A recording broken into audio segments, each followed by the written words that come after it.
Hello, student.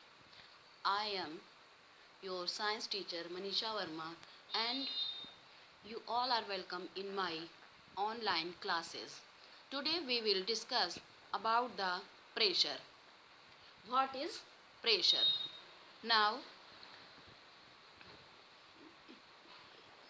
you have learned in the earlier classes that strong winds during a storm, a cyclone can blow away even the rooftop.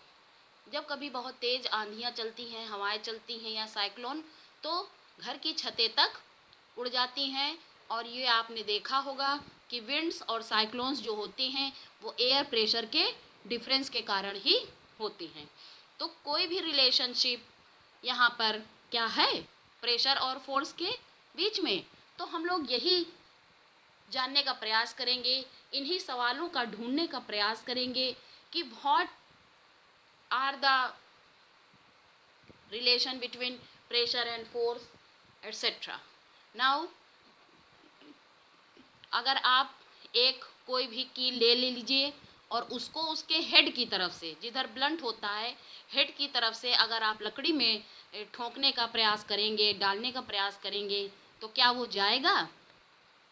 Impossible, ये नहीं जाएगा। लेकिन अगर आप pointed and की तरफ से उसको दीवार में या लकड़ी में आप उसको ठोकेंगे तो वो अंदर चला जाएगा। It is possible to pierce the nail inside the wall. So how it is possible? So we will try to learn about all this concept. आपने ये भी देखा होगा कि नाइफ्स होते हैं, उसका अगर ब्लंट नाइफ है, उस मोटे ब्लंट साइड से अगर आप काटने का प्रयास करेंगे तो फ्रूट्स वगैरह कट नहीं होता है।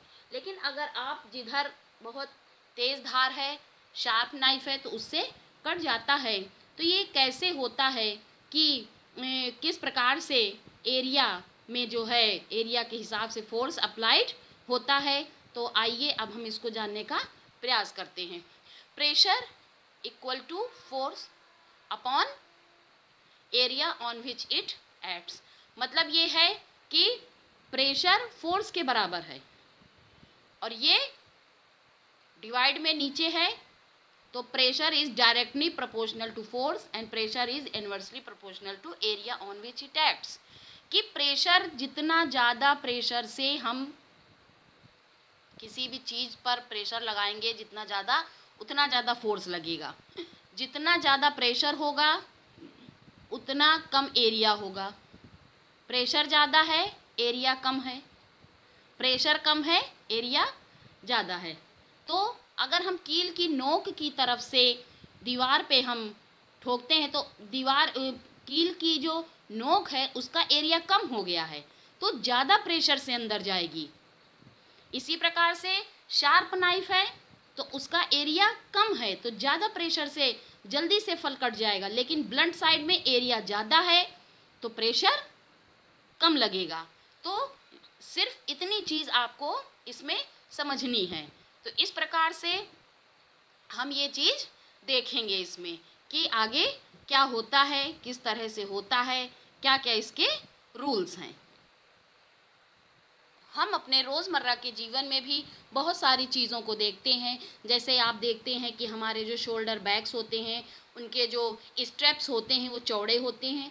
क्यों चौड़े होते हैं? कि उनका स्ट्रेप्स का एरिया बढ़ जाता है तो हमारे कंधों पर प्रेशर कम लगता है। इसी प्रकार से आपने देखा होगा कि जो टूल्स होते हैं कटिंग के लिए, पियर्सिंग के लिए, हमेशा उनके शार्प एजेस होते हैं। वैसे बहुत सारे एग्जाम्पल हैं जिनको हम देखते हैं।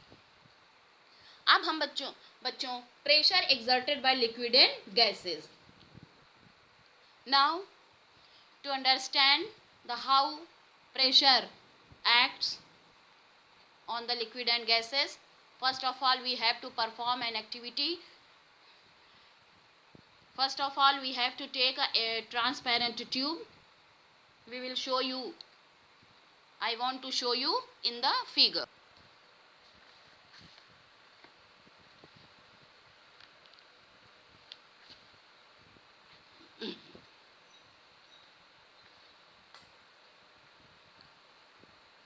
Now we will show another activity. You can see that एक आप बॉटल ले लीजिए, उसमें बराबर ऊंचाई पर चार तरफ 4 छेद कर दीजिए या 5 कर दीजिए, उसमें आप पानी भर दीजिए। आप देखेंगे कि ये जो पानी की जो फ्लो है वो एक समान दूरी तक जाएगा, इसका मतलब ये है कि लिक्विड एक्सर्ट इक्वल प्रेशर है, सेम डेप्थ पर, सेम गहराई पर एक जैसा ही प्रेशर होता है। इस प्रकार से हम देखते हैं कि प्रेशर वॉल्स पर भी पड़ता है।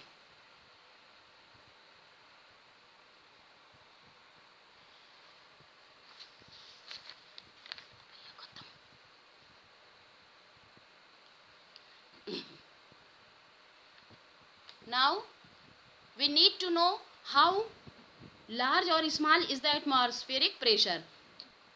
देखते हैं हम इसमें से एक्टिविटी 11.11 को परफॉर्म करके। Take a good quality rubber sucker. ये एक रबर सकर मिलता है मार्केट में, आप इसको ले लेंगे। इसके बाद आप क्या करेंगे, कप की तरह होता है उस स्मूथ सरफेस पर इसको प्रेस करेंगे तो ये चिपक जाता है। तो इसको अब आप निकालने का प्रयास करें तो क्या ये निकलेगा? इतना आसान नहीं है बच्चों। तो आइए हम आगे और इसमें क्या क्या कर सकते हैं। Most of the air between cup and the surface, इस सकर और सरफेस के बीच में एयर है तो क्या होता है कि sucker stick to the surface because the pressure of atmospheric act on it. बाहर का जो एयर प्रेशर है इस सकर के ऊपर बाहर से पड़ रहा है। तो to pull the sucker off the surface the applied force should be large enough to overcome. तो जितना बाहर प्रेशर है उससे ज़्यादा हमको ताकत लगानी पड़ेगी इसको बाहर अपने तरफ खींचने के लिए। अगर बीच में एयर ना होती तो it is not possible to pull off the sucker. इसलिए हम जो है कह सकते हैं कि जो there is one air in all between the sucker and the surface, तो कितना एटमॉस्फेरिक प्रेशर होगा कि इसको निकालने के लिए हमको कितनी ताकत लगानी पड़ी। So if the area of my head 15 centimetre bye 15 centimetre, तो आप सोचिए कि हमारे सर पर कितना एटमॉस्फेरिक प्रेशर लग रहा है। The force due to air in the column of the height of the atmosphere and area 15 by 15।